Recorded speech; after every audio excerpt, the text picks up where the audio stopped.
किसी नगर में एक सेठ जी रहते थे। उसके घर के नज़दीक ही एक मंदिर था।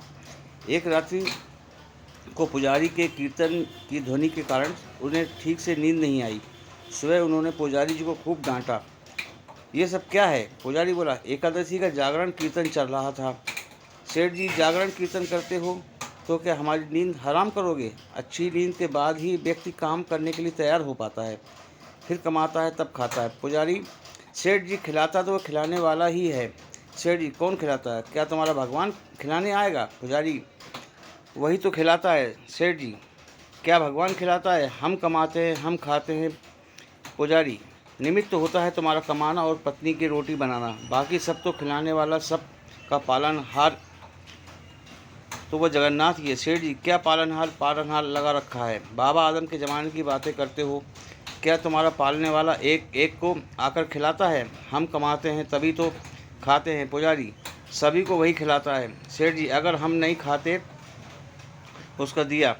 पुजारी, नहीं खाओगे तो मार कर भी खिलाएगा। सेठ, पुजारी, अगर तुम्हारा भगवान मुझे 24 घंटे में नहीं खिला पाया तो तुम्हें अपना ये भजन कीर्तन सदा के लिए बंद करना होगा। पुजारी, मैं जानता हूँ तुम्हारी पहुँच बहुत ऊपर तक है, लेकिन उसके हाथ बड़े लंबे हैं। जब तक वह नहीं चाहता तब तक किसी का बाल बांका भी नहीं हो सकता। आजमा कर देख लेना। पुजारी की निष्ठा परखने के लिए सेठ जी घोर जंगल में चले गए और एक विशालकाय वृक्ष की ऊंची डाल पर यह सोचकर बैठ गए कि अब देखता हूँ कि इधर कौन खिलाने आता है। 24 घंटे बीत जाएंगे और पुजारी भी हार जाएगा। सदा के लिए कीर्तन की झंझट मिट जाएगी। तभी एक अजनबी आदमी वहां आया। उसने वृक्ष के नीचे आराम किया और फिर अपना सामान उठाकर चल दिया, लेकिन अपना एक थैला वहीं भूल गया या छोड़ गया, ये ईश्वर जाने। थोड़ी देर बाद 5 डकैत वहीं पहुंचे। उनमें से एक समझ अपने सरदार से कहा, उस्ताद, यहाँ कोई थैला पड़ा हुआ है। क्या है? ज़रा देखो। खोल कर देखा तो उसमें गर्मा गर्म भोजन से भरा टिफ़िन था। उस्ताद, भूख लगी है, लगता है यह भोजन भगवान ने हमारे लिए ही भेजा है। अरे, भगवान यहाँ कैसे भोजन भेजेगा? हमको पकड़ने या फंसाने के लिए शत्रु ने ही जहर वहर डालकर ये टिफ़िन यहाँ रखा होगा, अथवा पुलिस का कोई षड्यंत्र होगा। इधर उधर देखो, कौन रख कर गया है। उन्होंने इधर उधर देखा, लेकिन उन्हें कोई भी आदमी नज़र नहीं आया।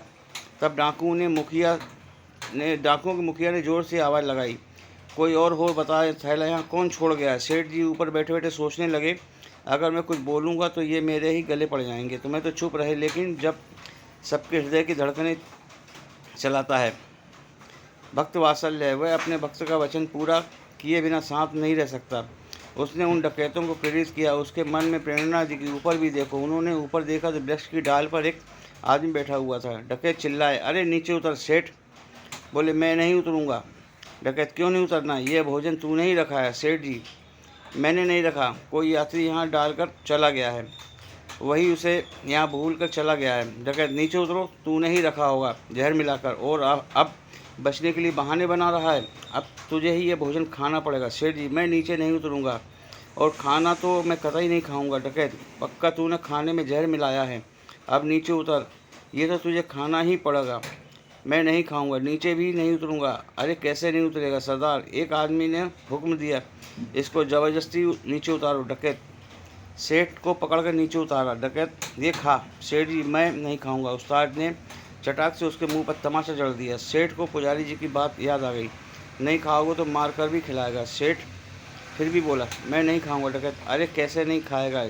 इसकी नाक दबाओ और मुँह खोलो। डकैत ने सेठ की नाक दबाई, मुँह खुलवाया और ज़बरदस्ती खिलाने लगे। वे नहीं खा रहे थे तो डकैत उन्हें पीटने लगे। तब सेठ जी ने सोचा कि ये 5 हैं, मैं अकेला नहीं खाऊंगा तो मेरी हड्डी पसली एक कर देंगे, इसलिए चुपचाप खाने लगे। और मन ही मन में कहा, मान गए मेरे बाप, मार कर भी खिलाता है। डकैतों के रूप में आकर खिलाया, चाहे भक्तों के रूप में आकर खिला, लेकिन खिलाने वाला तू ही है।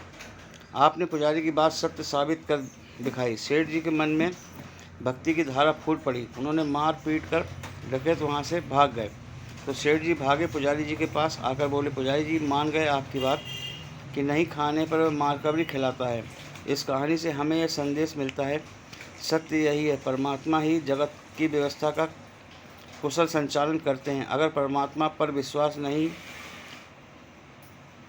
बल्कि दृढ़ विश्वास होना चाहिए। अगर आपको यह कहानी पसंद आई हो तो लाइक करिए और सब्सक्राइब करिए।